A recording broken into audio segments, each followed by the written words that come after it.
What's going on YouTube? My name is Andrew, back with another episode of Neo Monsters, and I'm going to show you guys in today's video the best way to get free gems. As well, we're going to be possibly, depending on how many gems we get today.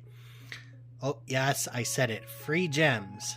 Absolutely free for clicking one button. So how do we do this? Well, we go into the Fortune Shrine, we save up 500 gems. 500 gems may seem like a lot to save up, but it's really not. I mean, you can, even as a free-to-play player, there's plenty of ways you could save up 500 gems in this game. And yeah, you can get a lot with 500 gems, but you can get even more when you click on this Fortune Shrine, which does pop up very frequently. I've seen it pop up usually about twice a month, so it's not like a one-time thing. If you miss it, you're screwed kind of thing. If you only have like 400 and whatever, you could wait till the next time. You could do this ad infinitum, so you could essentially, let's see how many times we could do it here. We're going to go to the Fortune Shrine, we're going to offer gems, and she's going to give back anywhere between 1.2 to 2x gems in return for our offer. So let's go ahead with the first offer. We got 7 gems. We gave 5, we got back 7, so that's not a good one. I don't want the first offers to be good. I want them to be terrible. I want our 500 offer to be good. Our second offer, 50 gems. We're going to give her 50 gems. She get back 62. That's a horrible, horrible return. Okay, this is the big one. Now we're going to give 500 gems. What? We are hoping for the 2x return. 666 gems. No, no, no, no, no, no, no.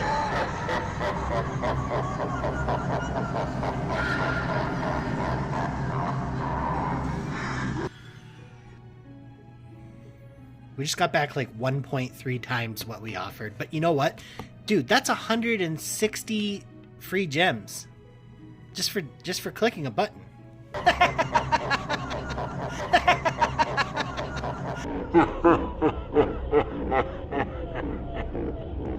Doesn't get any easier than that, does it?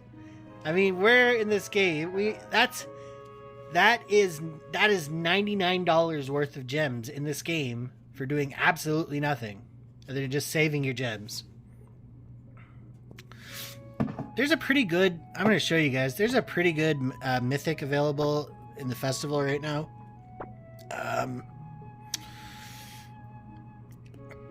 AYNA.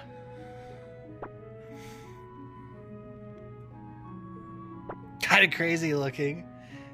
Just insanely scantily clad. Okay, so her attack is max. She's got max attack, dude.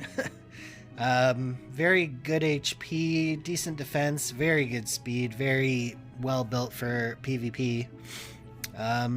Look at her kit here.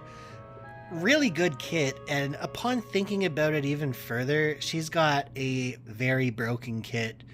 If your opponent contains a protector on the battlefield, let's go ahead right away and look at her power swoop. Power swoop.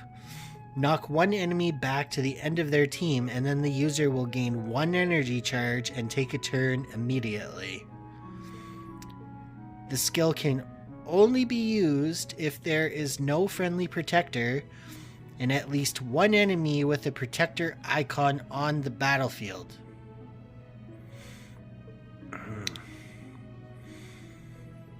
Now, at first I did think that was a little broken, but now that I think about it, that skill is probably going to knock back the protector. That skill can be redirected to the protector, so it's not like you can just knock back, gain a charge, and then use Health Under Nova, which is the secret skill, hits all enemies. Unleashes the user's charged energy, dealing lethal damage, ignoring hold ground and shield. Can only be used if you have 5 energy charges. Getting that going is going to be freaking difficult. When I read Power Swoop at first, I thought, oh, this is going to be great. We could just knock back, and then get that right away. That's not how it works. Unless you get lucky. You're not going to get lucky. Your skill is going to be redirected to the protector. It's going to knock it back. You're going to gain 1 energy charge, maybe 2 at most. If you're very lucky, 3.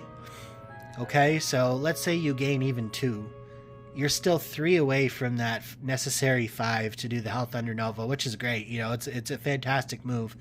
But I think it doesn't really offer me that much of a return for the, say, probably 1,000 gems plus that I'm going to have to spend to get this character. Let's look at the rest of her kit. Poison immunity, stun immunity, that's really good. Very useful in PvP.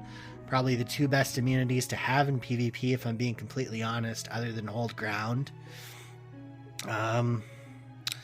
Life Force Charge, 59-second skill. This skill fully heals the user and charges energy for skills that require charge.